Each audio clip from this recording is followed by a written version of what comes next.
Thank you for tuning into the Forefront Radio. I'm your host, Afio Levi Israel. Now, if you're interested in helping us promote our brand, please feel free to donate to our Cash App. Our Cash App is $ Afiel Levi. That's APHIELLEVI. And that'll go directly to the Forefront Radio so we can produce more incredible shows for you to listen to. Now, if you haven't heard about Anchor, it's the easiest way to make a podcast. Let me explain. It's free. There are creation tools that allow you to record and edit your podcast right from your phone or computer. Anchor will distribute your podcast for you, so it can be heard on Spotify, Apple Podcasts, and many more. You can make money from your podcast with no minimum listenership. It's everything you need to make a podcast in one place. Download this free Anchor app or go to anchor.fm to get started. Thank you. You are now listening to The Forefront Radio, where we discuss history, the Bible, the history of the Israelites, science, and other matters. Bring it out. The history of the blacks, Hispanics, and Native Americans as it relates to the Bible. Who were you prior to slavery? Who were you prior to colonization? These answers and more can be seen and heard as you listen to The Forefront Radio.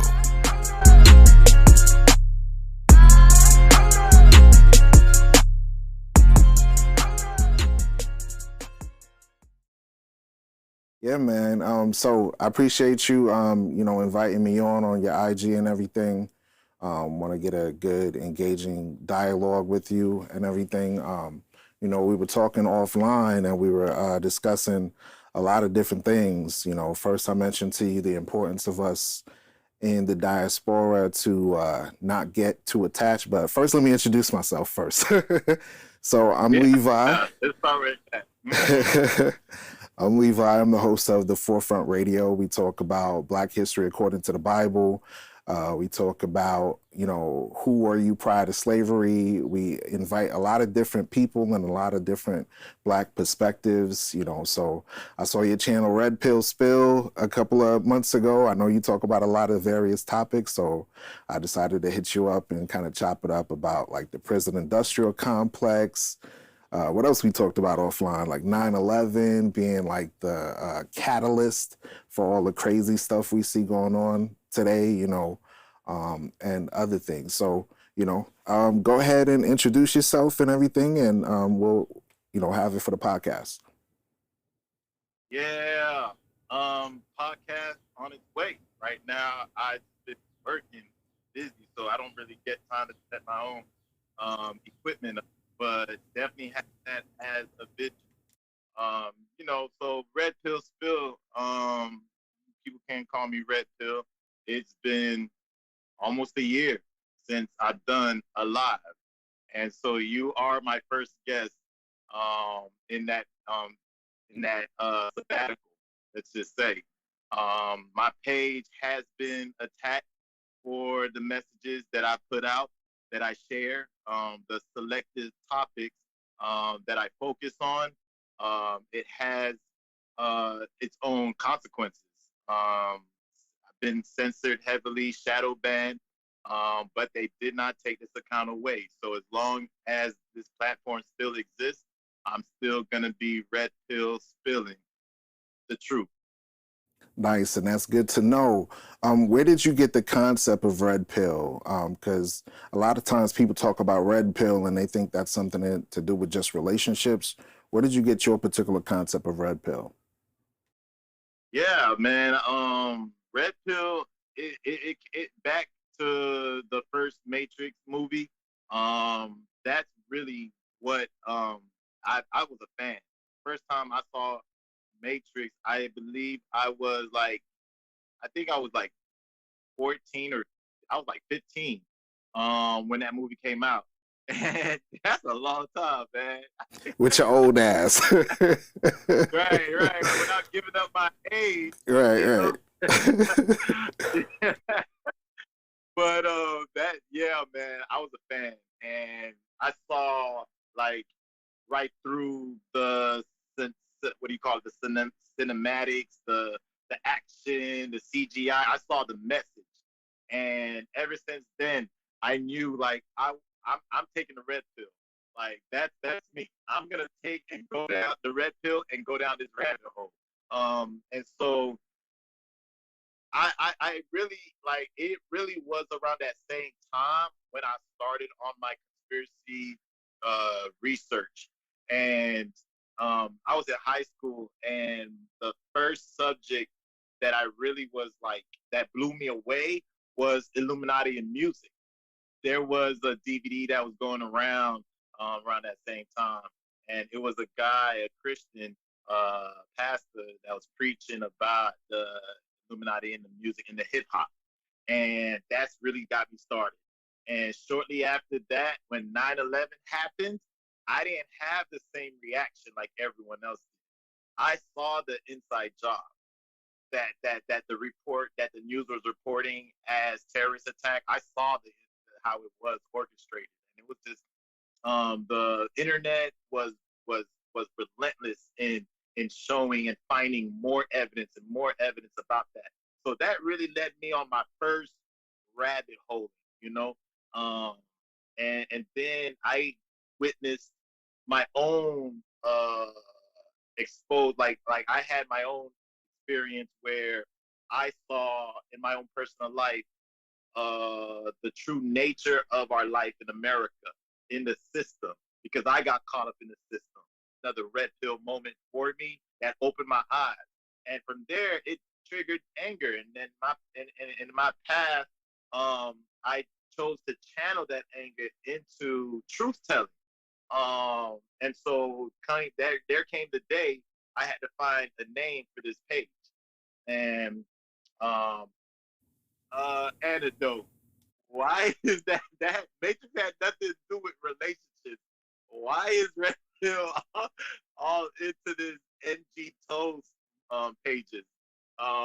So I felt like, yeah, I'm gonna have to use it appropriately. Like this is for truth telling and truth telling only. Right. And I found that kind of funny because they started trying to use this major concept of the red pill and switching it over to relationships of dudes, having issues with their spouses and, which is a good kind of niche to get into, like the dynamic between traditional women versus modern women. There's a lot of BS going on with our sisters that really need to, like, feminism really like messed up our sisters, but that's another topic.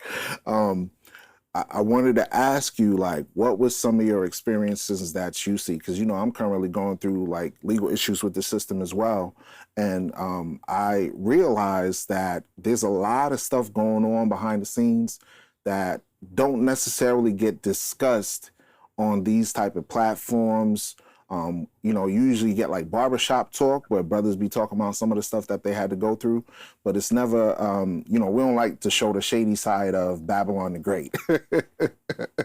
You know what I'm saying? So there's a book, right, called The New Jim Crow, right? It's a book by a lady by the name of, what's her name again? Michelle Alexander, right? And in this book, she talks about how the new Jim Crow is mass incarceration in the age of color blindness, right? And I wanted to read a quote real quick. It says, one of the most influential books of the last 20 years. This is by Chronicle of Higher Education. Another quote says, 2 years after Obama's election, Alexander put the entire criminal justice system on trial, exposing racial discrimination from lawmaking to policing to denial of voters' rights for ex-prisoners. This best-selling book struck a spark that would eventually light the fire of all Black people. Then another quote that says, the new Jim Crow transformed forever the way thinkers, activists, and others view the phenomenon of mass incarceration. And that's from the Slate.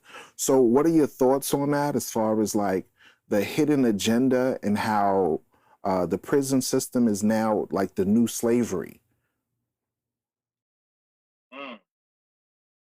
Man, like that's something. That is something because I like what was that the tagline? They said mass incarceration, age of color blindness? Yes, that's the bottom kind of subtitle. The New Jim Crow, Mass Incarceration in the Age of Color Blindness. Because it was right around the time, President Barack Obama came in. And, you had a bunch of Negroes talking about, we free now. We free. We got a black president.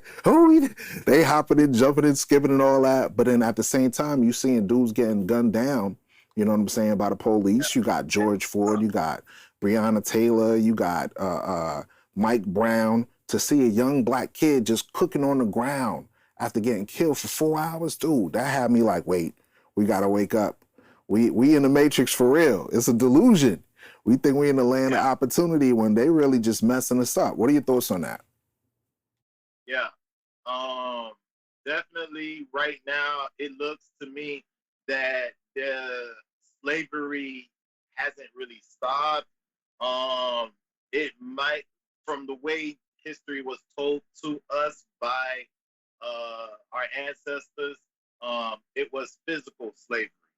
And all I see is they just move, they release the chains and move towards capping the minds. And so to me, what I'm seeing is a mass, well, once you got the mind, all the senses are now deemed useless, right? Once you capture the mind. The mind can make something sour taste sweet. And so you can convince someone that something is not there just by talking in their ear, even though they're looking at it. And so that's where I see now, when I hear color blindness, mass incarceration, I'm thinking of a mental enslavement. I'm thinking of, what do you call it? PsyOps, they call it. The word PsyOps, where psychological operations that plagues us today. Back then, when it was physical, back then, there wasn't billboards left and right when you were traveling. There wasn't, when you pick up the phone, advertisements. There wasn't a TV.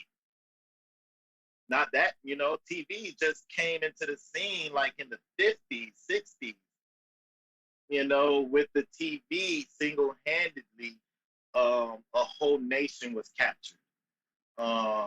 There's now departments in colleges that teaches public relations, how to capture people without even entering in their home, how to grab their attention by means of their children, by means of their spouse. How do you capture them through their 9 to 5? So it's just now psychological enslavement now with not just movies, where it shows how it's cool to play bad cops and robbers, but they also have it in radio where it's a stripe earned when you go through incarceration, when you're in prison, when you did time. Oh, that's going to give you credit. People look to it like, yeah, I'll be the next one to go through that, And so here we are where prison is a cultural thing. And that sets room in this country for prisons to be built in your town. That's heavy what you're saying. The reason why I say that's heavy, because it's going back to that analogy that you gave earlier about the Matrix, right? Black folks nowadays, we're deluded because we now welcome prison culture where it's looked good. It's looked good upon to be a thug and a gangbanger and all of that, as opposed to being a doctor or a lawyer or a musician or a teacher or someone that is doing something involved in the political arena to help their people, real estate investment, those things are looked on. Oh, you lame. You trying to buy a whole bunch of properties in Africa? Nah, bro, let's go to the block and let's bang. You feel me? So that type of situation is crazy. And yeah, it's crazy because a lot of us are trying to deal with all of the his page did get shadow banned.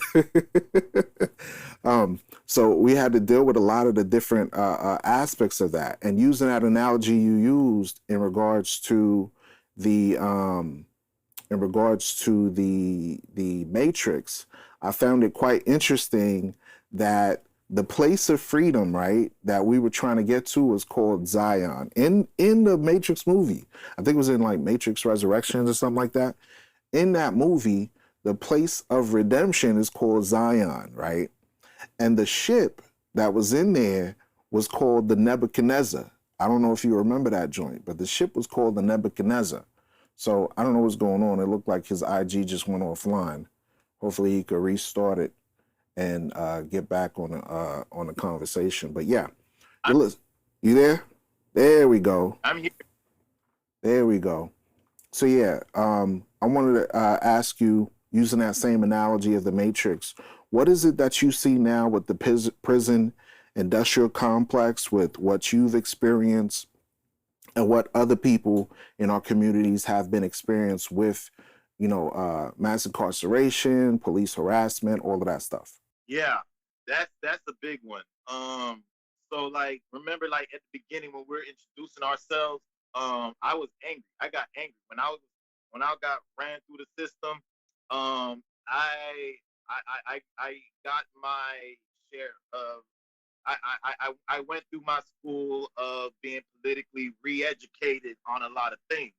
One of those subjects was political. The prison industrial complex. And that's a word that is used around a lot when talking in activist circles. One thing that I associate with that word is the how this complex, this prison industrial. You hear the word, like we take our time to look at this word, prison industrial complex. Like that's like an established LLC for the kidnapping and holding hostage of people, especially Black people.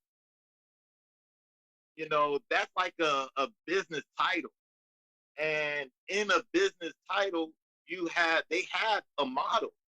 And what I learned in that time where I was getting politically re-educated was how they do the math and they can determine for a certain city, a certain demographic, how many people they're going to get into to go through their prison doors by the time they graduate from high school, based on what level of education given to that area.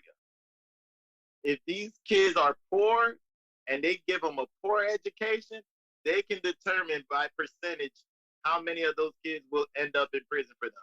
And that's how they put in planning where they're going to build their prison. Like that's what came to mind when I heard that word, prison industrial complex. But if there's another definition, I definitely would love for you to share it. You know what I mean? It's definitely, for me, it's a business in the sense of slavery. There's a documentary by Netflix, right? Netflix has a documentary called 13th. Have you ever heard of that documentary? I seen it, didn't watch it. Bro, you gotta watch that thing. You gotta watch that thing. That thing is so heavy because it says that more Black men are in prison than during slavery. Understand the concept of that, right? They locked up more dudes, because think about the dynamics of our families today, right? Absentee fathers, da-da-da-da. But what contributed to those factors? First, you had, let's jump from the 60s, right? 60s, you got civil rights, right? Black folks fighting for freedom, right? Then you got the 70s. They start sprinkling a little bit of white women, sprinkling a little bit of drugs, cocaine, all of that. Then you have the 80s, right? Now it's full on, drug culture, people that's junkies and all that stuff. Then you got the 90s. Now they got this war on drugs. But the war on drugs was the war on minorities, war on Black and Hispanic and indigenous populations. You feel me? So when you look up the actual definition of the prison industrial complex on Merriam-Webster, it says definition: the profit-driven, look at the verbiage, the profit-driven relationship between the government, the private companies that build, manage, supply, and service prisons. You might as well just say labor camps, or you might as well say plantations. You understand? Wow. Because think of Nazi Germany. The franchising of incarcerating.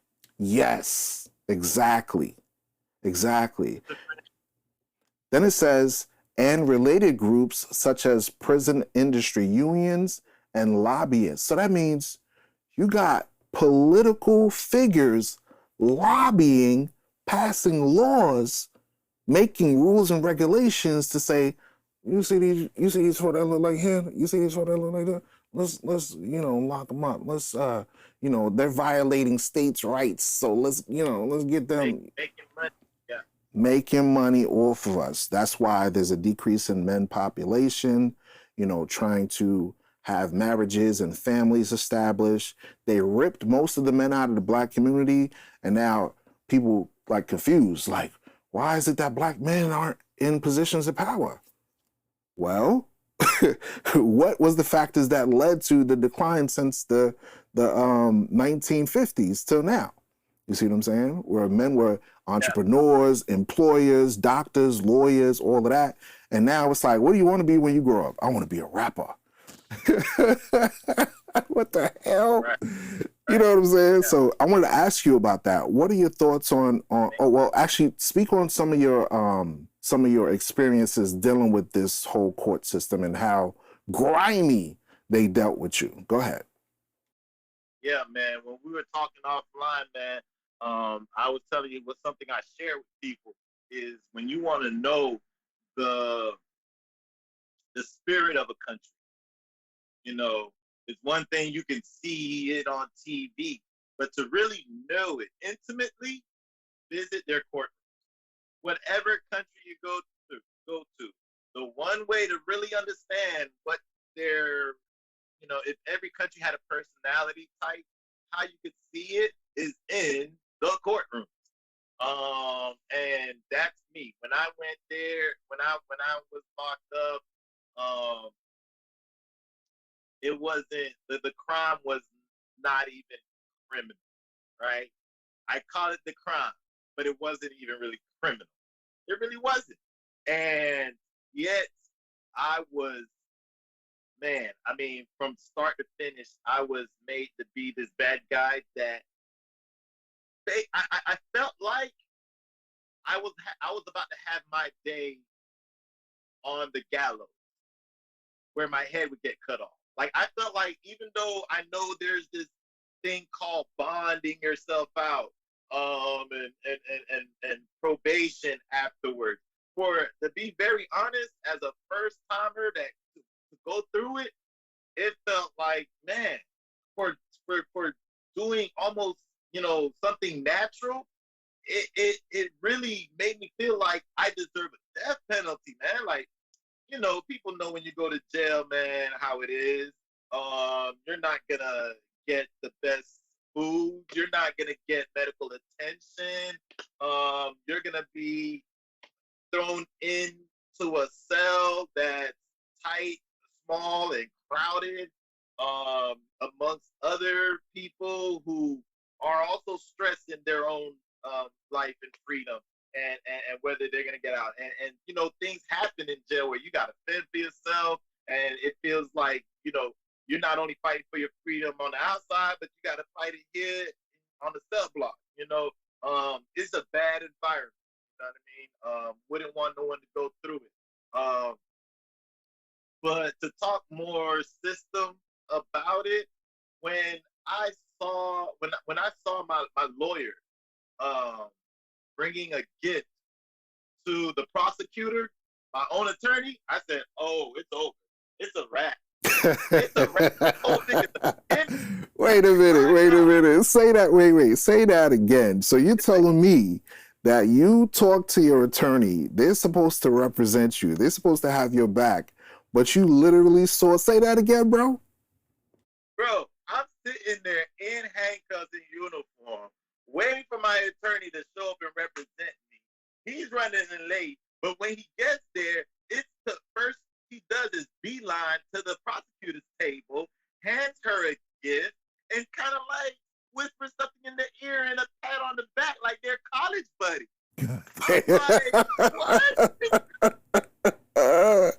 So it's like, yo, give me a hug. Yeah, we got this, Negro.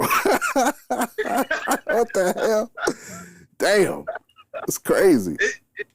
Man, look, I mean, it's a business. It's a business, and it's a business about numbers. And so he would probably hand the prosecutor a win just so he can get favors from her somewhere down the line in the future. You know, politics and BS. You know, and that's how I knew, man, this thing is rigged, man. Like, there's one thing where you got an attorney that really represents you. That's one thing. But at the same time, that attorney has the prosecutor is closely in bed with the judge than your attorney can ever be. That prosecutor and the judge actually share the same building that the chambers, their chambers are in. You know what I'm saying? And so it's already, you're already at a disadvantage walking into this. I tell people, man, when you grow up, you hear the words, "Oh, in America, you're innocent until proven guilty." That's false, man. You're treated very guilty. And you actually have to prove your innocence. You actually have to put up a good fight, or the prosecutor will have their day with you. They will do it because of numbers. They want to get this amount. They want to reach their quota. So at the end of the day, it's not about your innocence. It's about what they can do, what they can get out of it. Even though you're innocent, there's still something you got. Once you're caught in that web, you still have to pay a price. They need something from you, even if you're innocent. That's why I'm a strong advocate for our people really realizing what's going on in society, because we are yet this day in our captivity, like the scripture says. When you actually read the Bible and find out that this is a Black history book, it says, look, we got into this situation because our ancestors broke that covenant on Mount Sinai, where we have to go to those that don't have our best interests for food, water, clothing, and the want of all things. That's Deuteronomy 28, verse 48. Now think about this for a second, right? During slavery, right, you had to go to them same folks for food, water, clothing, shelter, toilet tissue. You see what I'm saying? Yeah. Now think about the prison system. You got to go to them same folks for an attorney that's used, you know, with that, like you were just saying, they're having lunch with the damn prosecutors and the judge. I literally saw, because I had to go to court recently, right? I literally saw the judge of the court going and having lunch with the prosecutors, and the judge herself was a former prosecutor. So I'm like, how can I have a fair system where the person was employed for the sole purpose of putting people in prison, and now they're in a position where they have to discuss particular cases, and they're sitting down with the prosecution, having a good time, joking around. I'm like, hold up, wait a minute. So the industrial complex is a true situation. That documentary 13th, that's a must watch for every so-called Black person in America, because it shows you we're still in captivity. Slavery didn't stop, okay? Slavery didn't stop in the 1800s. Slavery didn't stop when we got your quote-unquote civil rights in 1960s. Like you were mentioning earlier, our parents still are living from the civil rights era. Our grandparents, our uncles, our aunts, like my peoples, they was born in the 1950s. So... Yeah. Intro era. It depends on who you talk to. Someone will tell you, "Oh, you're talking of the past. That's old news. Come on, man. We're in 2022. Like that number comes with some special access to a different reality." Niggas on the Jetsons. Right. Some people, they will find And you don't want to have that discussion just anywhere and everywhere with people. It makes them uncomfortable. I totally get that. But we got to understand 1960s, the survivors of that era are our uncles, our aunts, our fathers, our mothers. That's the thing. We were not looking at the fact that we're only one generation apart or two generations apart from that era. This is not a new day, people. We just went from Monday to Tuesday. You know what I mean? It's just we're still in the same week. You know what I mean? Like, it might be a new day. It might be a new day. Let's give it that. The laws have changed, but it's still in the same week. Yeah, definitely. I think a lot of us are in la la land when it comes to what's going on with our people. You know, cousin Ray Ray done got jammed up. What happened with him? Oh, nah, he got into some stuff, whatever, you know. Well, is there any proof of that? Not necessarily, but, you know, the government said he did it, so, you know, we just got to deal with it. There's no advocates. There's no strong political figures that's going in there and say, get these men out of here. There ain't no military branch where we like, yo, no, you cannot arrest this person and kill this person without a cause. We don't have that. Our only defense, according to my opinion, is the scriptures, following the creator of all things. Because I know this place, Babylon the Great, this is the place that even Malcolm X said is destined to be wiped off the face of the earth. So my thought process now is like, look, I got to get my kids, my family, and convince them to go back to Africa or to the Caribbean islands, just get out of Babylon before ish really hit the fan.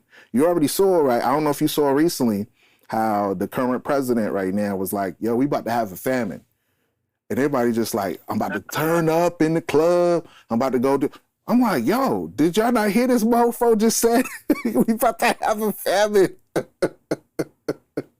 You know what I'm saying? What are your thoughts on that? I saw a movie. So not a movie, but it was a movie trailer. I forget who was in it. He had a co-star, but they're going.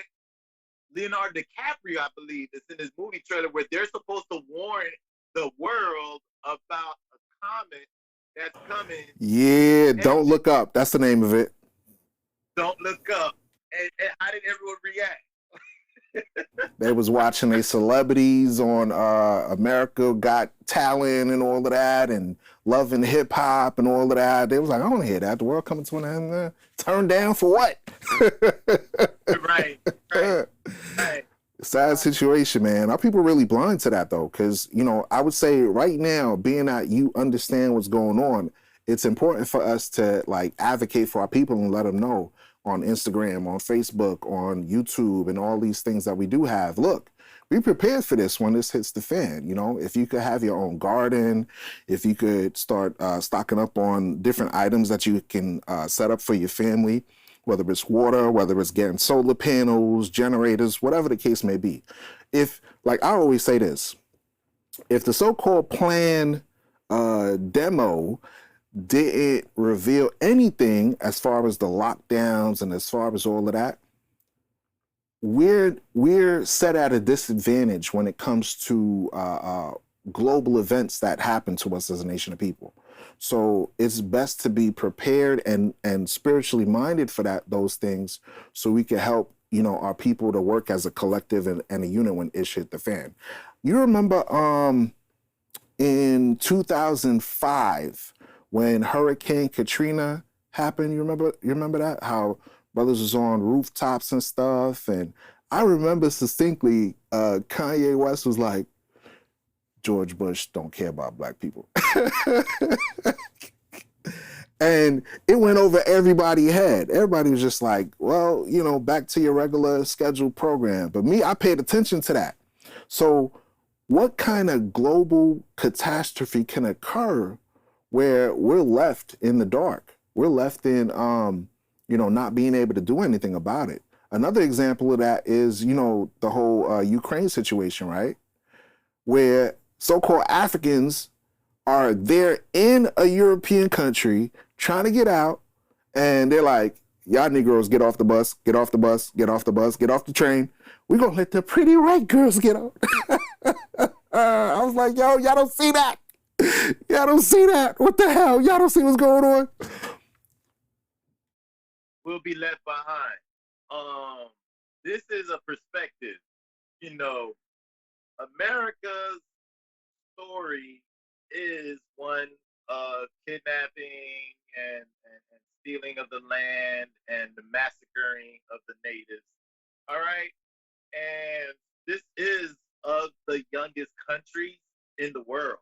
This is of the youngest countries in the world. So America has a lot of growing up to do. Europe was already well, Europe, consider Europe like the grandparents, you know what I mean, when America was born. You know what I mean? When I say Europe, we got Great Britain, we got France, we got England, we got Greece, Spain, Italy. These countries has history. Our history, this modern day America's history, only goes back to the 1800s.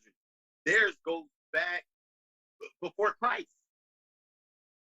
And so America's got a lot of growing up to do.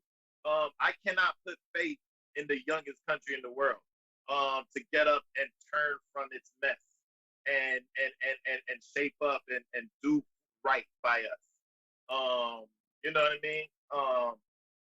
The government does not, it represents, like Hollywood, only represent a certain class of people, a certain skin color, right? We see when they make Egyptian movies, it's gonna be the white actors who gets those roles. That's for some strange reason, right? Yeah, they the last of the Mohicans, but they the last of the Mohicans, but I'm like, hold on, wait. The Mohicans, when they black, like, hold on, wait, huh? Right. What? Right. So the same way Hollywood is gonna represent with people of their reflection, same the government. America is now considered a melting pot. Not even white people here are like Americans. Like there's white people from Ireland, Greenland, Australia, Chinese are here, Samoans are, everybody's here from everywhere, South America, no matter where. So it's a melting pot. However, the government shows 90% white people. All right. So there is no way we're gonna ever experience and I'm speaking this to black people. I'm speaking this to all colored people. There's no way that we could invest hope in people that does not look like you. Like you were saying, Levi, it is to put your hope in the countries that look like your own. And I'm not just speaking of just ours now. I am now saying, hey, Irish folks, hey, Colombians, hey, Chinese, Japanese, Koreans, you have a country that actually represents you.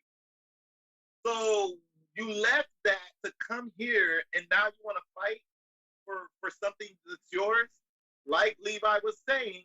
And this is just an encouragement. Seek shelter with your own. There is nothing wrong with talking to your family members and trying to get them to return back. If you feel like there is too much disadvantage for you and yours, you have a mother land. You have a mother home. And so this is more of a message of, I want to bring back hope. I want to bring back a reason for people to feel safe, to feel good again, to feel in a land where we are considered minorities. I want to bring a message where people can still feel empowered. I want them to be reminded of that you have a motherland. Everyone in America, this melting pot, has a motherland. Yes, we suffer the days of the modern day Jim Crow, but make no mistake, there is a door, and that is the good news. And I'm glad that you mentioned that, because we as a nation of people have to work as a collective and think smart on what we're doing. Because, yes, there are other areas where we can go and develop as a nation of people and not trap ourselves and limit ourselves by staying here in the land of bondage. Even, some of the ancient prophets would write about how our eyes would yet fail for our vain help. In our watching, we watching for a nation that could not help us.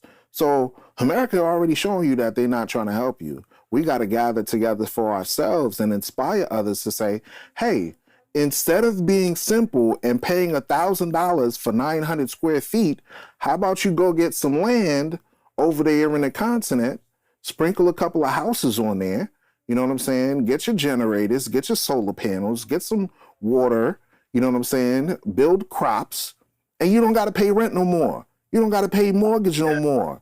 Why pay $300,000 for an entire house that's a 3-bedroom, let's say 5-bedroom, 3-bath for $300,000, right?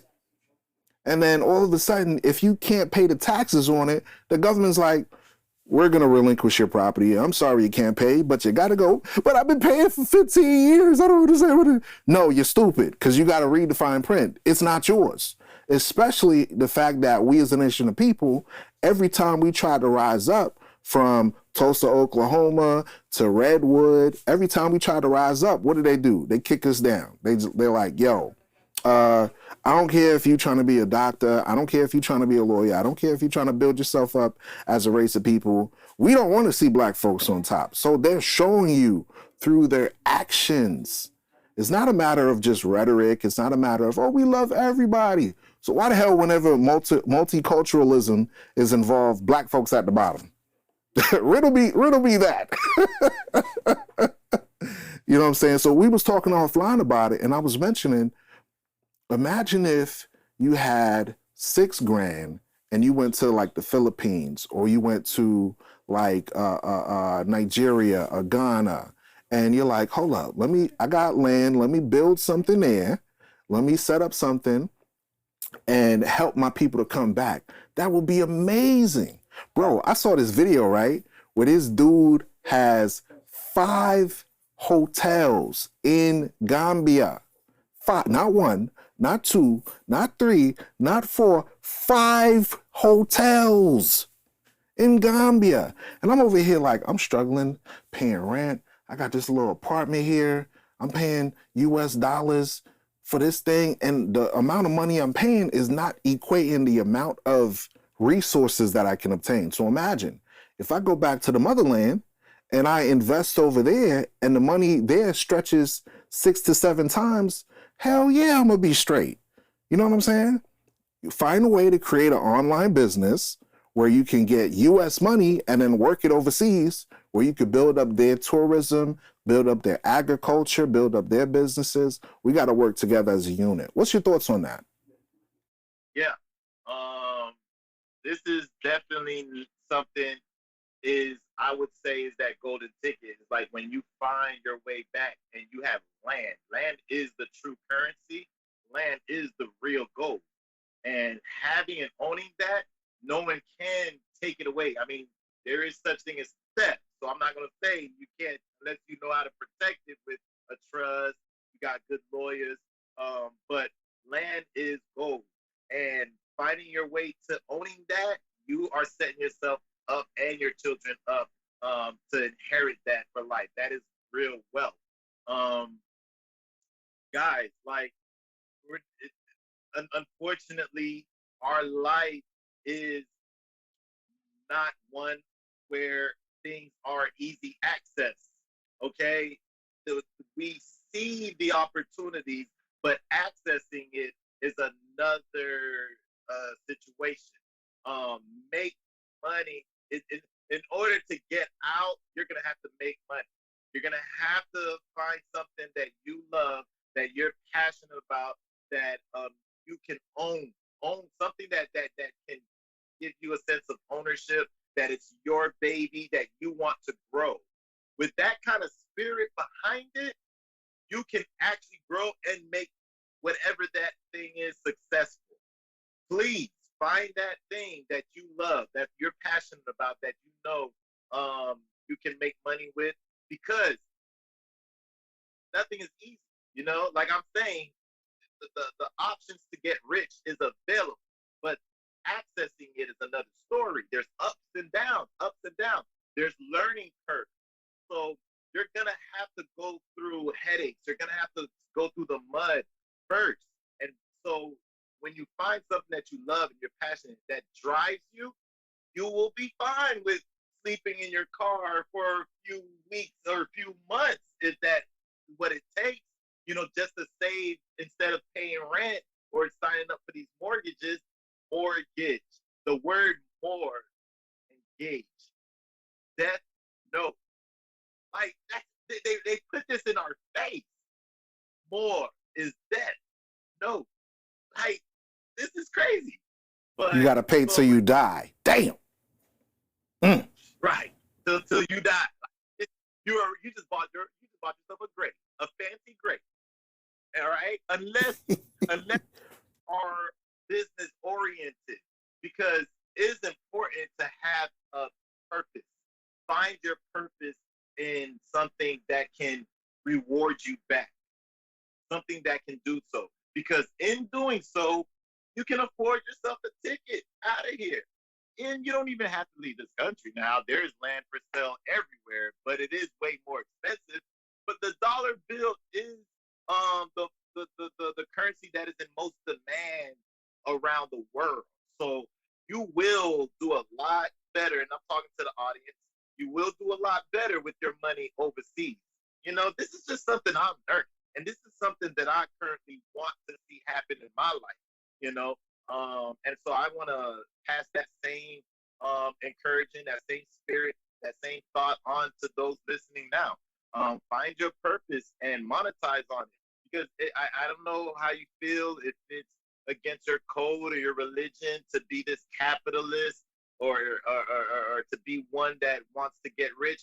But I think, isn't it a good thing that you want to do it so that you and your family could be better off, that your children and your great grandkids can be well off in the future?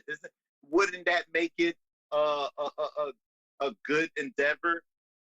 Give it a thought, you know, and talk to family and talk to friends about it. But do not count on everybody joining you, because when it comes time to finding your purpose, that's not something you can share. Like, you know what I mean? If you find your purpose, that's so yours. Please don't wait on others to have one too. You only have one life to live. Keep waiting. You won't be too old to do anything. And that's heavy what you mentioning, because a lot of us don't realize the importance of having an idea and formulating that idea and setting up a plan. So I'm a strong advocate for using your critical thinking skills on what you're going to establish, how are you going to do it, using something that where you can network with the peoples that are in overseas territories and garner your resources together, you know. I had made a post on Facebook where I mentioned, why would you try to set up a susu? Why don't you just set up a private network bank and circulate your money between, you know, peers? You know what I'm saying? And you have a collective where, you know, in the hood, they call it a susu. You know what I'm saying? They call it a susu. You know, some African folk know what I'm talking about when it's talking about a susu. You know what I'm saying? Those who don't know what that is. So a susu, right, for those that don't know what that is, that's when, let's say you got $100, another person has $100, another person has $100. Let's say 5 people put in $100, $500, right? And they put it in a storage area. And each month they select randomly, right? Or if they want to pick and choose through a list, each month they select who gets that particular monies, right? So that's a way where you can double, triple, quadruple investments quicker. So now instead of doing that, right, that people do, you know, automatically, set up a trust fund, set up a bank, set up something where it's private people that are investing in it, people that are like-minded, not, you know, you're not dealing with a crook, you're dealing with people that you trust, people that you have been build bonds with and relationships with that you know have your best interests at heart. These type of things, we have to think on another level, you know? And you mentioned something that struck me in my mind. There's a saying that goes, it's a wise proverb. It says, a wise man will build an inheritance for his children's children. So now think about that for a second. Hold up. Not only if I go to Africa or if I go to Haiti or Dominican Republic or Jamaica and set up a business or property or money front for my people, right? It's not going to just impact me. It's going to impact my kids and my kids' kids and my kids' kids' kids' kids' kids and my kids' kids for 1,000 generations, right? It becomes their birthright. It becomes their birthright. Exactly. So we don't have that here in America, because think about all the black businesses, right, that were established since the 1900s. And then all of a sudden, white folks came up in there and just like scattered it out. Okay. So, you know, stop putting your eyes here. Start thinking overseas. Start thinking working with the black diaspora as a whole. Because I always say this, because it's like right now you got this brainwashing where people still divided. Oh, I'm a foundational black American. Oh, I'm ADOS. Or I'm a black immigrant. Like, when the police come and gun you down, they don't give a damn about your religion. They don't give a damn about your color. They say, this is a black person. They're like, oh no, I'm not gonna hurt you because you're from Ghana. No, they don't give a damn. Like, I heard a story recently that I was talking to a fellow podcaster about, right? Where this black dude, I mentioned it to you offline. He was from the black diaspora, right? A black immigrant coming from Africa, trying to set himself up over here, right? He got into a situation with the officers, right? Where the police officer body slammed him on the ground, sat on his back, pulled out his pistol and shot him in the back of the head, right? And all the people were like, hold up, wait a minute, wait, this ain't right. But guess what?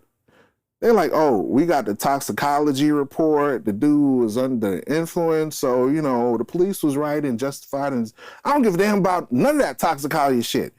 I saw on video a person sitting on a person's back and shooting them execution style. So that tells me no matter what laws they have in place about not killing people, not having having fair and equitable, not just equality, but equitable situations, that don't apply when it comes to us. So what is the point of staying here?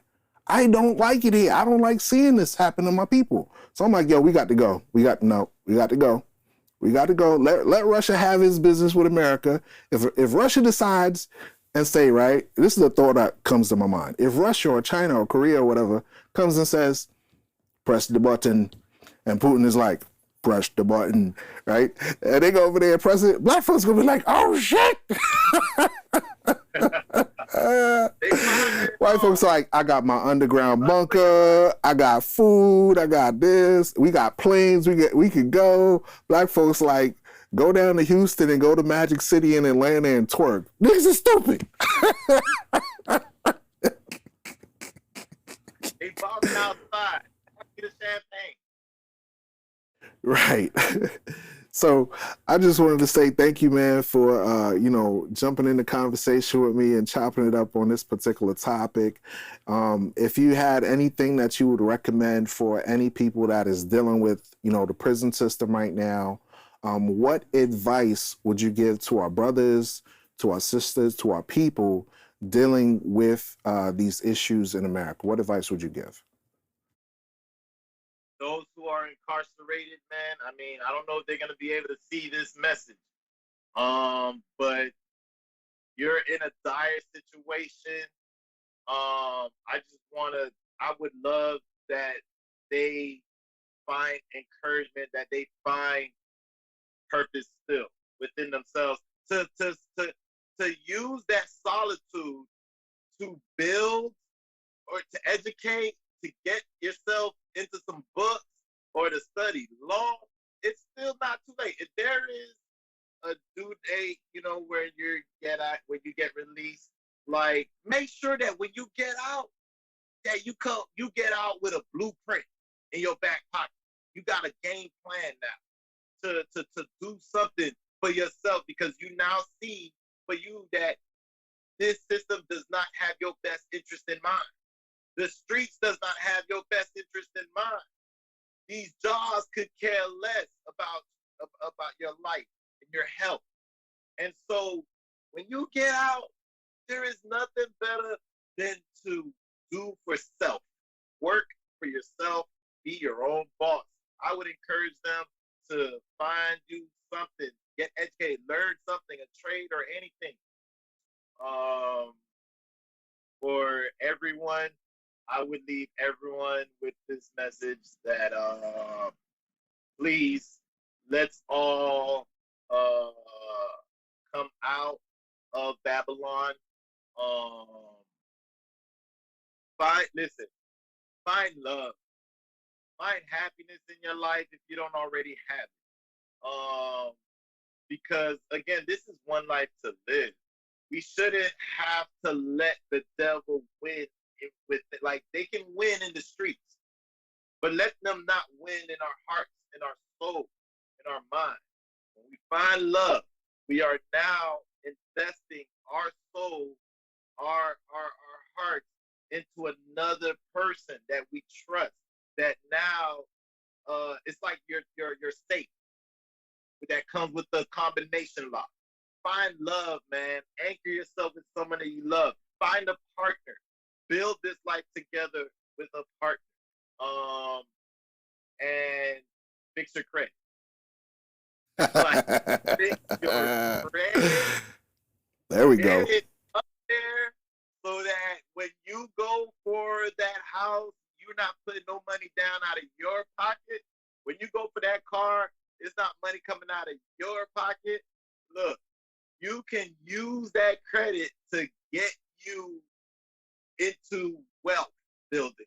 And it can also be used, like, you can also open a business line.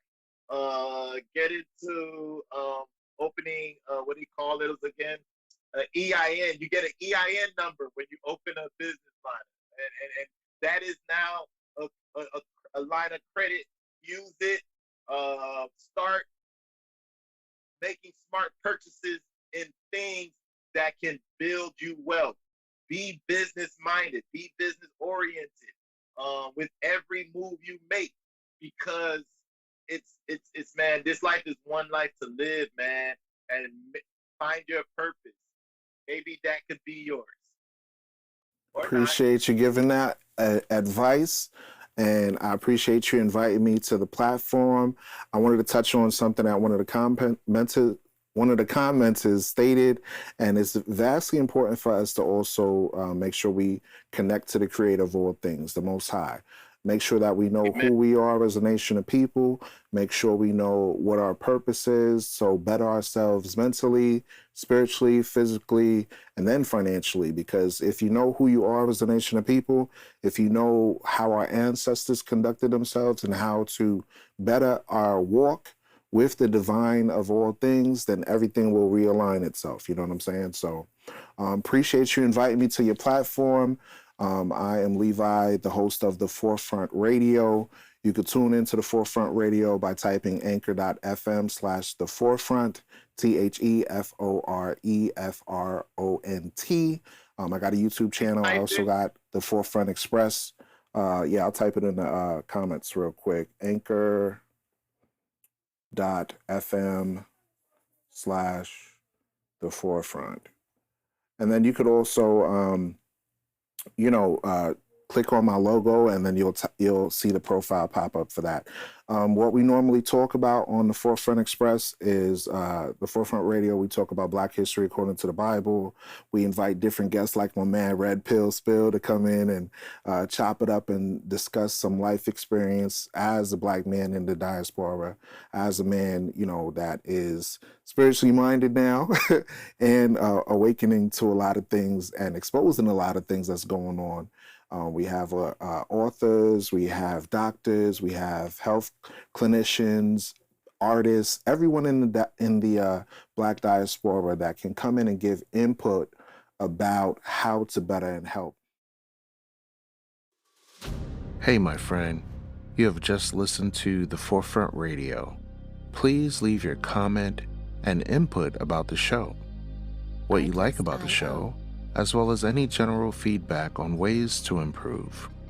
We need your help to acquire new equipment to implement studio quality video and audio to our friends. Contribute as little as $4.99. It's only worth a cup of coffee. Then we can produce documentaries, more episodes, and great info for the diaspora. Go to Cash App and enter APHIELLEVI to donate to the Forefront Radio to cover our advertising costs and reach more people. Catch our next episode on YouTube, Facebook, Spotify, Anchor.fm/The Forefront. Always remember, the truth shall liberate the mind. Peace to the heirs of promise and the heritage of the scattered 12 tribes.